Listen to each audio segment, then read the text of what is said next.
On l'appelle la route de l'amour, une nationale où sous chaque enseigne, des femmes s'exposent en vitrine. Sur quelques kilomètres à peine, une cinquantaine d'établissements. Ils rivalisent de néons aguicheurs et de noms sans équivoque. En Belgique, la prostitution a pignon sur rue. Elle est en effet tolérée et très encadrée. Comme toutes les filles ici, Myriam est enregistrée à la brigade des mœurs. C'est la police qui l'autorise à travailler, c'est elle qui la protège en cas de problème. Des fois, les gens ils viennent, soit ils ont bu un peu trop, on va dire, et il y en a qui sont plus violents. Ça peut être dangereux aussi. Donc, qu'est-ce qu'on fait? On appelle, on sait à qui s'adresser, donc les mœurs s'occupent de la sécurité, je veux dire.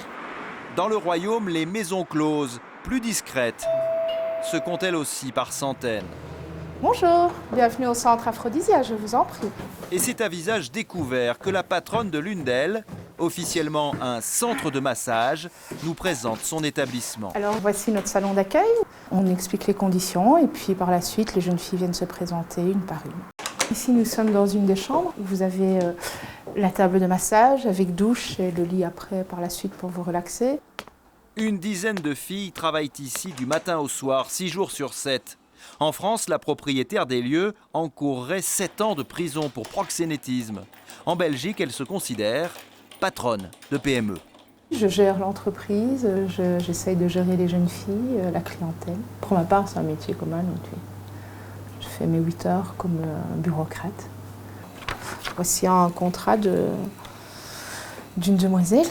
Mais la transparence a ses limites. Sur le papier, c'est en tant qu'hôtesse ou esthéticienne que les travailleuses du sexe payent leurs cotisations et bénéficient d'une couverture maladie. Un statut qui semble convenir à cette jeune femme, mariée depuis 13 ans et mère de 2 enfants. J'ai un contrat, ce qui veut dire que plus tard, il faut penser que je vieillirai, j'aurai besoin de ma pension. Et voilà, tout ça m'apporte un peu la sécurité. Je veux dire que j'ai la même vie que ma voisine, je veux dire, qui part le matin, qui va travailler comme institutrice ou comme femme d'ouvrage. Voilà, le matin, je me lève, je fais ce que j'ai à faire, je pars travailler, je rentre le soir, voilà. Travail juste un petit peu différent. Voilà, Romaine, je suis... Un travail certes différent et surtout beaucoup mieux payé.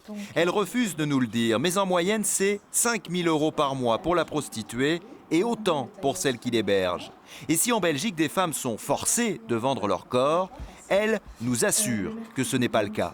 J'ai déjà essayé de reprendre un boulot plus conventionnel, mais je ne m'y plais pas parce que j'aime bien ce contact. J'aime ce que je fais, j'aime mon métier, comme tout le monde a sa carrière et aime ce qu'elle fait. Voilà. Quand la sonnette retentit, 1 fois sur 3, le client arrive directement de Paris, Lille ou même Marseille. Et les prostituées françaises sont nombreuses, elles aussi, à venir chercher en Belgique un peu de sécurité. Sur le côté de la France, qu'est-ce qui se passe? Il y a beaucoup de demoiselles qui travaillent via Internet. On ne sait jamais chez qui on tombe, quoi. C'est très très dangereux. Je pense qu'il faut, à mes yeux, que les maisons comme ceci devraient être ouvertes un peu partout. Mais les autorités du royaume n'ont aucune intention d'assouplir encore plus la législation. D'autant que si la France décide de punir les clients de l'industrie du sexe, elles craignent que l'exode vers la Belgique devienne alors difficilement contrôlable.